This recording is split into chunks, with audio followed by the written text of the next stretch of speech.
Hello friends, आज के video में हम देखेंगे जो विपक्षी एकता की बात अभी हो रही है और इलेक्शन मतलब 2024 होगा उसके बारे में मैं आपको बताऊंगा। क्योंकि अभी देखेंगे मतलब बहुत सारे जो क्षेत्रीय दल हैं, समझिए रीजनल जो पार्टियां हैं वो आ रही हैं साथ में, और यहाँ पे मतलब गठबंधन का यहाँ पे बात हो रहा है ताकि बीजेपी को हराया जा सके इसमें। तो इसमें टोटल चीज़ें हम बात करेंगे कि कब कब इनको हराया गया है, मतलब कि कब कब आप देखेंगे कि रीजनल पार्टी साथ में आके हराई हैं, देखेंगे किसी भी पार्टी को। और इसमें हम ये भी देखने की कोशिश करेंगे कि मतलब अभी क्या सिनेरियो बनता है, इसमें क्या पावरफुल है, क्या क्या मतलब कि यहाँ पे जो राजनीतिक दल है कि इसका कौन सा हित है।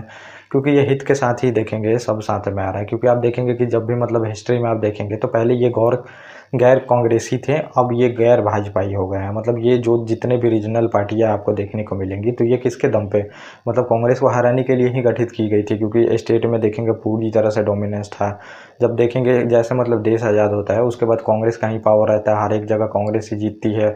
आपको देखने को मिलेगा 1967 तक पूरी तरह से मतलब कांग्रेस का ही डोमिनेंस था, स्टेट से लेके सेंटर तक पूरी तरह से उसी का सरकार था। तो इसको लेके मतलब फिर बाद में देखेंगे बहुत सारी पार्टियां गठन होने लगती हैं। 1967 के बाद आप देखेंगे स्टेट में सिनेरियो चेंज हो जाता है और बहुत सारी जो रीजनल पार्टियां होती हैं वो स्टेट में कांग्रेस को टक्कर देने लगती हैं। लेकिन सेंटर में देखिएगा कि अभी भी कोई पार्टी नहीं थी। तो आप समझिए कि जब इमरजेंसी लगाई जाती है, क्योंकि देखेंगे कि वहाँ पे मतलब चुनाव में धांधली की वजह से जो इंदिरा गांधी जी मैडम थी तो उनको वहाँ पे अयोग्य घोषित कर दिया गया था, जो संसद की सीट थी एमपी से। तब जाके उन्होंने इमरजेंसी लगा दिया वहाँ पे। इमरजेंसी लगाया तब ये जितनी भी रीजनल पार्टी आई थी वो गैर कांग्रेसी के नाम पे ही आई थी। मतलब कि ये सभी फिर बोल के आते हैं वहाँ पे कि हमें मतलब कांग्रेस को हटाना है। और वहाँ पे देखेंगे जनता पार्टी की मतलब जनता पार्टी से जुड़ के वहाँ पे सरकार बनती है। 1977 में देखेंगे गैर कांग्रेसी पहली सरकार होती है वहाँ पे, आपको देखने को मिलेगा।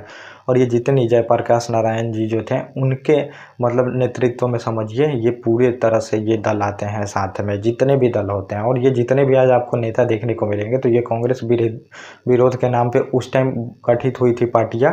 और उन्हीं के जो आज समझिए कि जो पुत्र हैं चाहे जो भी हैं मतलब उनके फैमिली वाले आज मतलब गैर भाजपाई यहाँ पे हो गए हैं, आपको देखने को मिलेगा। तो यही चल रहा है समझिए, तो ये हो रहा है इसमें। और मतलब कि फैमिलीवाद के खिलाफ ही आए थे, ये भ्रष्टाचार और क्या बोल के उस टाइम आए थे जितने भी पार्टियां हैं, तो इनकी गठन हुई थी, आपको देखने को मिलेगा।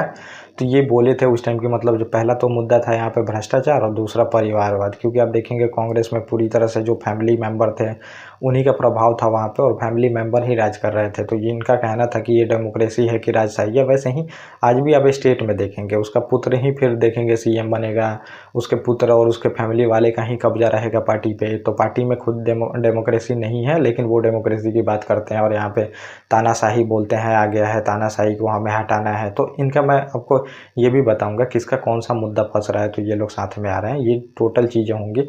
तो पहली बार आपको देखने को मिलेगा कि ये मतलब कि जो विपक्ष होता है ये पहली बार आता है, आपको देखेंगे 1977 में आता है। लेकिन ये ज़्यादा दिन तक नहीं चल पाती है सरकार, फिर ये टूट जाती है। और दूसरी बार आपको विपक्ष देखने को मिलेगा जब राजीव गांधी की प्रचंड बहुमत से वहाँ पे सरकार बनती है और वो फोर्स घोटाला होता है। तो पहला तो आपातकाल जब लगता है तब हटाई जाती है, मतलब कि कांग्रेस के अलावा कोई सरकार आती है। और दूसरा बात जैसे वो फोर्स घोटाला वहाँ पे आपको देखने को मिलेगा तब पूरी तरह से वहाँ पे भौचाल आ गया रहता है राजनीति में। फिर वहाँ पे देखेंगे इनको हार का सामना भी करना पड़ता है और फिर वहाँ पे सरकार आती है, आप देखेंगे।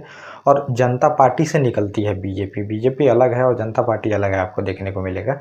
मतलब जनता पार्टी से ही निकल के जो प्रमुख नेता थे वो बीजेपी को बनाते हैं, भाजपा को। और वहाँ पे भाजपा सबसे बड़ी पार्टी आपको देखने को मिलेगा। और फिर ये सरकार बनाते हैं, विश्वास प्रताप जी रहते हैं, इनके नेतृत्व में सरकार बनती है, देखेंगे भाजपा की सरकार वहाँ पे, क्योंकि सबसे बड़ी पार्टी थी। फिर भी ये ज़्यादा दिन तक सरकार नहीं चल पाती। फिर आपको देखने को मिलेगा 1996 में बनती है, 13 दिन की ही सरकार रह पाती है। अटल बिहारी वाजपेयी के आप देखे होंगे भाषण। तो ये मतलब चलती है, मतलब समझिए बहुत सारे दल आके फिर हराते भी हैं, लेकिन वो ज़्यादा दिन तक टिक नहीं पाती है। मेरा मतलब कहने का मतलब यही है, जो भी दल कमज़ोर रहता है तो सरकार तो बन जाती है। और साथ में मतलब आना गठबंधन बहुत इंपॉर्टेंट होता है। अगर गठबंधन पे मैं आपको वीडियो बनाऊँ तो उसमें भी बहुत आप देखेंगे उसका भी सिग्निफिकेंस कॉज, उसका भी बहुत सारा चीज़ें हैं, मतलब फ़ायदा लॉस आपको देखने को मिलेगा। लेकिन गठबंधन सही होता है, आप मान के चलिए, क्योंकि सभी का प्रतिनिधित्व हो पाता है वहाँ पे, और सब मतलब समझिए कि सबसे मिलके सरकार चल पाती है। लेकिन आपको देखने को मिलेगा देश इतना बड़ा है कि मतलब ये जब साथ आते हैं तो ये टूट जाते हैं। आपको देखने को इतिहास में मिलेगा, मतलब कभी भी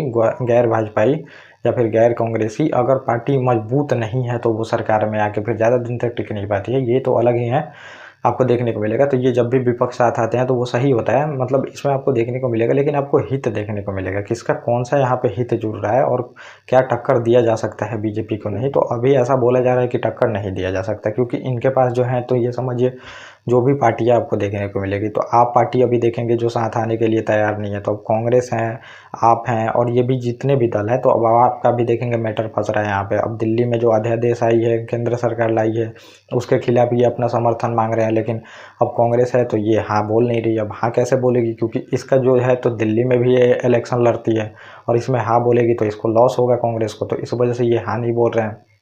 क्योंकि दिल्ली में बहुत ज़्यादा दिनों तक इनका भी सरकार रहा है और ये यहाँ पे आगे भी लड़ेंगे, तो इस वजह से ये हाँ नहीं बोल रहे हैं। और दूसरा आपको देखने को मिलेगा, मतलब कि अरविंद केजरीवाल जी जो जीते, तो गुजरात में बहुत ज़्यादा टक्कर दिए थे। अभी देखेंगे कांग्रेस को बहुत ज़्यादा लॉस झेलना पड़ा इसके वजह से, आप पार्टी की वजह से। पंजाब में भी आप देखेंगे आप पार्टी की वजह से, मतलब अब पंजाब में कांग्रेस भी तो लड़ती है, तो फिर यहाँ पे भी ये साथ नहीं दे सकती, मतलब आपके साथ नहीं आ सकती।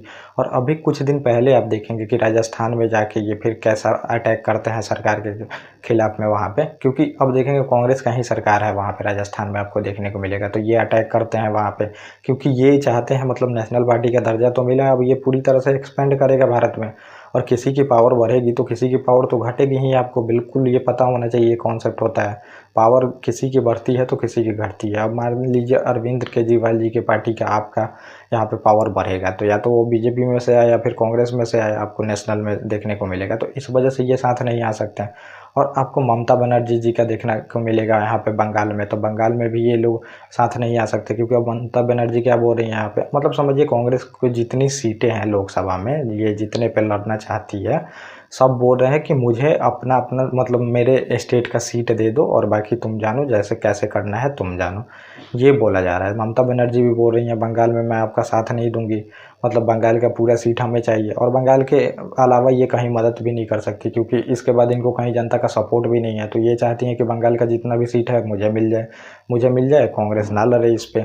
वैसे ही आप बिहार में देखिएगा, नीतीश कुमार जी का पार्टी जो है ये मांग रही है सीट, फिर लालू यादव जी का पार्टी है वो अपना सीट मांग रही है, समझिए, क्योंकि ये लोग बाहर मदद नहीं कर सकते, आपको ये भी देखने को मिलेगा। और इनके पास आप समझिए कि जो लोकसभा इलेक्शन होता है तो वो नेशनल मुद्दे पे होता है। लोकसभा मतलब कि पूरे नेशनल इंटरेस्ट को लेके उस इलेक्शन को लड़ा जाता है, लेकिन ये जितनी भी रीजनल पार्टियां हैं इनके अपने अपने हित हैं, अपना अपना सीट चाहती हैं वहाँ पे, ये अपना अस्तित्व बचाए रखना चाहती हैं। भ्रष्टाचार की हैं तो अभी इन पर करप्शन का चार्ज बहुत ज़्यादा लग रहा है, उससे भी ये बचना चाहती हैं, और इसलिए भी ये साथ लोग आ रहे हैं, समझिए देखने को मिलेगा। लेकिन सही है आना, मतलब ऐसा नहीं है कि सही नहीं है, लेकिन नेशनल व्यू आपके पास होना चाहिए, जितने भी नेशनल मुद्दे हैं आपको तो उस पे बात होनी चाहिए। लेकिन ये एक ही बात बोल के आ रहे हैं कि भाजपा तानाशाही कर रही है, भाजपा तानाशाही, मतलब मोदी को हटाना है कैसे, ये बोल के ये आना चाहते हैं।